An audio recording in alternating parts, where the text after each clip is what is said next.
हरे कृष्ण, जय जगन्नाथ। मैं senior business consultant Santosh Kumar प्रधान doctor Vivek Bindra ji की टीम से आज पहला अध्याय का तीसरा श्लोक आप लोगों के साथ चर्चा करूंगा। श्रीमद् भगवद गीता, जो कि डॉक्टर विवेक बिंद्रा का सफलता का राज है। डॉक्टर बिंद्रा खुद बोलते हैं श्रीमद् भगवद गीता मेरा सफलता का राज है।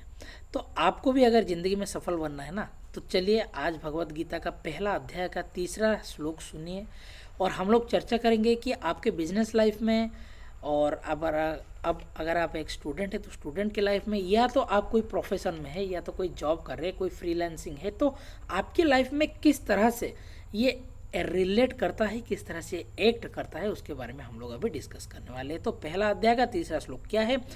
पश्यतां पांडुपुत्राणाम नामाचार्यं महतिं च मुं व्यूढ़ं द्रुपदपुत्रेण तब शिष्येण धीमता। कौन बोल रहे हैं? दुर्योधन बोल रहे हैं। किसको बोल रहे हैं? द्रोणाचार्य को बोल रहे हैं। दूसरा अध्याय में क्या है कि दुष्टत्व पांडवा निकं व्यूढ़ं दुर्योधनस्तथा आचार्यम उपसंगम्य वचनम अब्रवीत।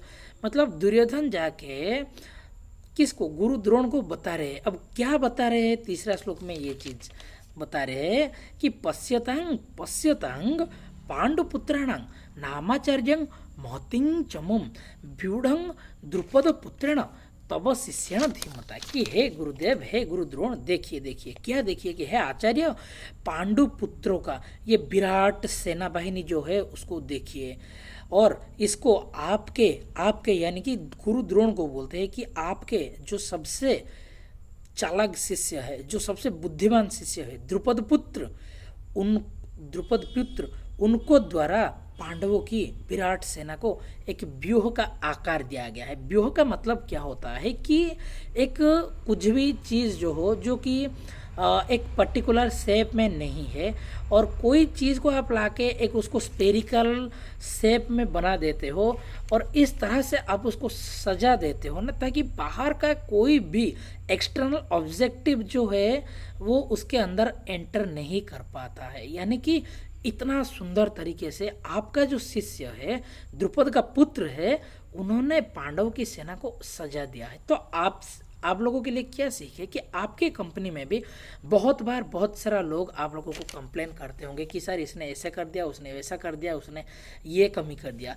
और बहुत बार हम लोग भी एज ए ह्यूमन बींग, हम लोगों के माइंड में ना बहुत बार क्या होता है, हम लोगों के माइंड में जो अच्छा चीज़ होता है उसको कम दिखाई देते हैं, या तो हम लोगों को कम उसके लिए बोलते हैं, उनको कम रिवार्ड देते हैं, रेस्पेक्ट देते हैं, रिकॉग्नाइज भी करते हैं बहुत ही कम मात्रा में। लेकिन उससे कई अधिक मात्रा में हम लोग क्या करते हैं, जब भी कोई गलती करता है उसको गलती को हम लोग पकड़ते हैं। उसको हम क्या बोलते हैं कि रेड हैंड में मेरे को पकड़ना है, या क्या गलती कर रहा है। लेकिन हम लोग कभी भी किसी की अच्छाई को देख नहीं पा रहे हैं। लेकिन यहाँ पे क्या हो रहा है कि आपको आपके कंपनी में जो लोग अच्छे कर रहे हैं ना, क्योंकि बहुत सारे कंपनी में ऐसा नहीं है कि हर लोग बुराई ही कर रहे हैं, वहाँ पे 90% हो सकता है मैक्सिमम 90% प्रोबेबिलिटी चांस है कि आपका आदमी खराब कर रहा है। लेकिन वो जो 10% जो है ना बॉस, जो 10% है, वो 10% बहुत अच्छा कर रहे होंगे। उन लोगों को आप रिवार्ड करिए, रिकॉग्नाइज कीजिए, ताकि उन लोगों को ऐसा लगे, क्योंकि the activity which gets repeated,